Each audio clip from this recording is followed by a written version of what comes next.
An avionics control box teardown for today, at least the first part of it. So it is made by Smiths in Great Britain. It is an autopilot controller, and I believe it is from a Fokker 27 aircraft. But in fact this box is in a very bad condition. It is all rotten inside, and maybe it looks better in the camera than it is in real life. It is really bad and dirty and so on. And in fact I have another part of this system, another box in good condition with different kinds of buttons, but this one is really worn out. And I need to make some space, so I will take it apart. So this thing is a pain in the ass to take apart, in fact, you will see. So I will just retrieve some useful stuff from it, because I have already lots of such control boxes. So first there is, so what do we have on it? We have a roll knob here with a left and right position. We have a pitch up and down button.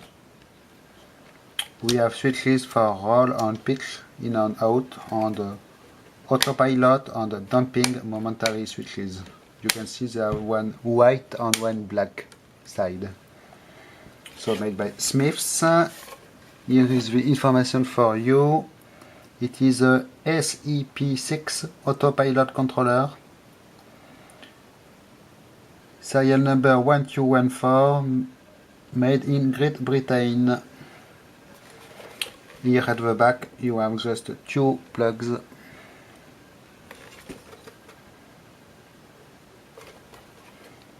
So to take it apart, it is quite weird the way it is made, because first you have to remove this knob. With, you can see it is a little weird the way it is made. They did put some washers in order that the button does not have a friction against the faceplate here. Quite weird. You can see it is all cracked. Not good. Then when it is done, in fact there are small screws here on the side to remove, or try to, but in fact they are broken more or less, and you can see it does not stay in place. So here is the back side of the plate, and here you can see how dirty it is, and it is getting oxidized also. And then to open the box itself, it is where it starts to be annoying, because you need to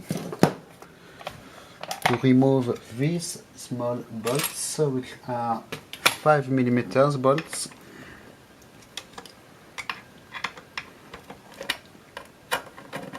So there is one here. You can see the little bulbs here to light up the front plate. There is one here, one here,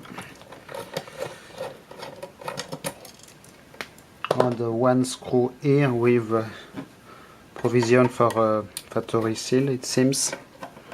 A little cup in which you can put some glue or something like this. Then when it is done, it is starting to come apart, but you need to remove the connector plate here. It is really weird the way it is made.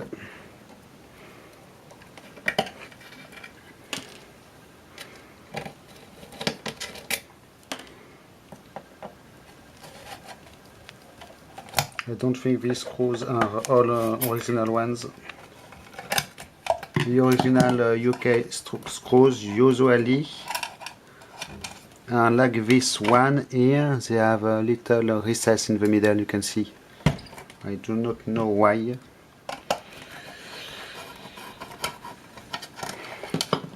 Okay, then when it is done, should be able to, so I will see which hardware is good to keep. So here is the box. As you can see, it is all made in aluminium. Quite nice. And here is the contents. As you can see, it is a moldy here. And quite messy inside, particular for this wire harness here.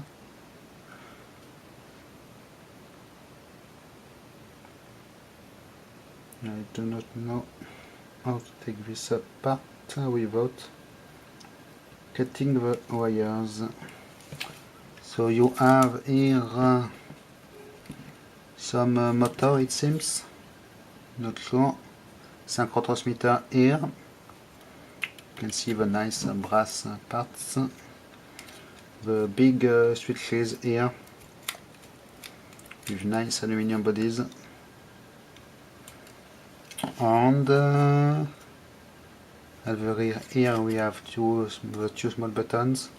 And this PCB with, as you can see, I will remove it anyway, very weird golden things here. I think they are relays, read relays probably. So this circuit board should come right off. It is the first time I remove these screws.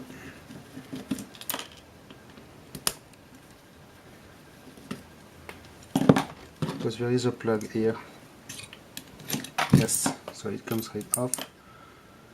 You can see the very tiny plug here.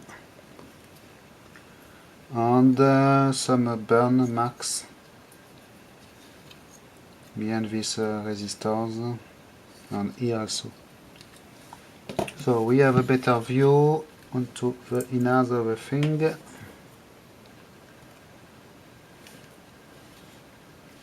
can see the complicated mechanism here. So I will try to remove next these two buttons. We'll try maybe this one. Yes.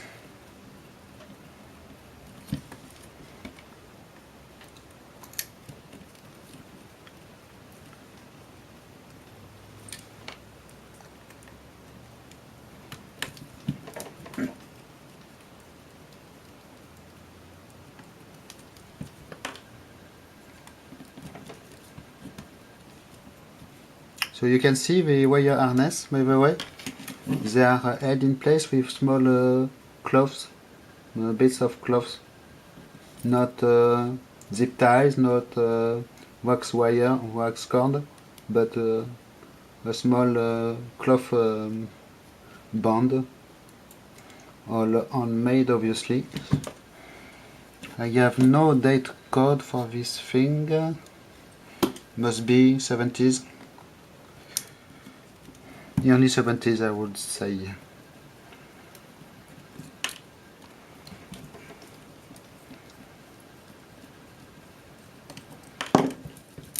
So here we are. These buttons are coming right off. You can see there are more screws here. So it is a it is really high-end stuff, but it is all moldy. Oddly enough. Then what else? I think I can also remove this middle part here. So this is just a support bracket for the PCB. Then here, all the screws are loose, by the way, on this thing.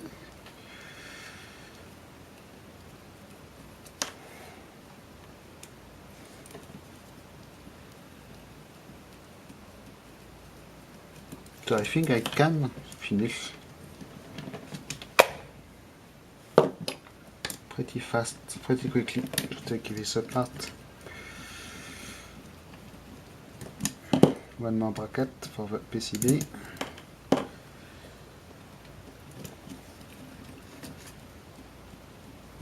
Then with this screw off, this middle button goes off. You can see there is another synchro transmitter with little gears. Lots of dust. Then I will cut this wire harness right off. If I find my cutters here.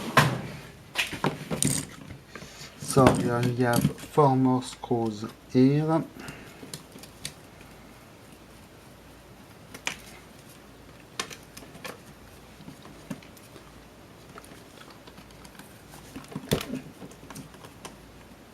See, this plate is badly bent here.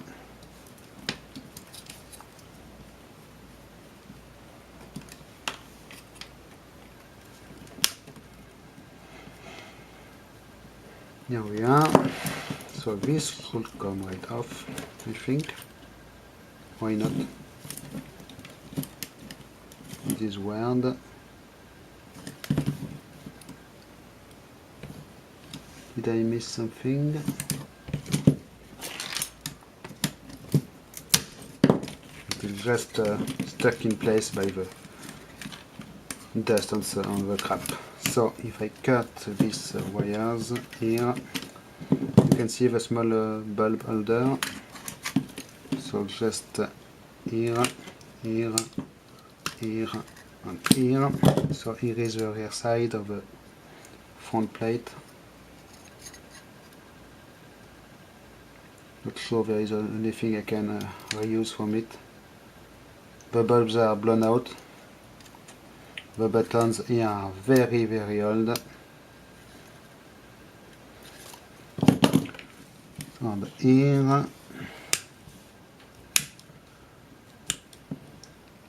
this is a small synchro motor, so I will try to keep long wires for it if I want to reuse it, because the wires go directly into the thing. Synchro transmitter. So you can see the nice brass mechanism here. So maybe it can be reused directly. Very, very expensive stuff on this. So these are the connectors. These are the big buttons. Not sure. So model number on this is CUF 3979/1, and they are serial numbered. So obviously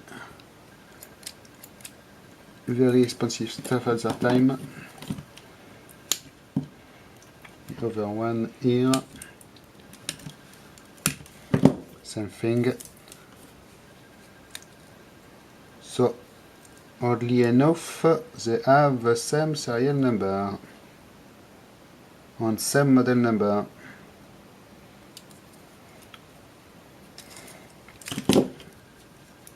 Then what do we have remaining? You can see the small connector here, the body for the blue button, and for now we'll just cut the wire harnesses anyway.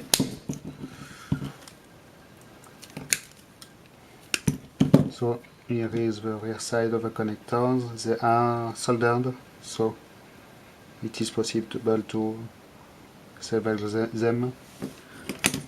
And here we have mostly wire harnesses. With a small connector here, the wires are directly potted in it. So it is not possible to reuse it very easily. And here we have one more synchro control transmitter.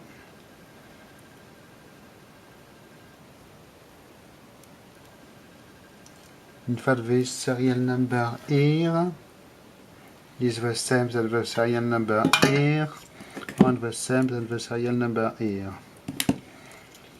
Okay, interesting.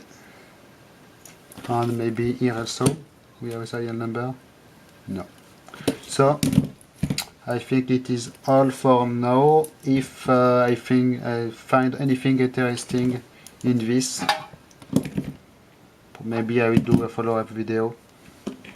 Here is the little cute PCB. You can see the connector. Here it is wired to the PCB. Oddly enough. So, thanks for watching. Bye bye.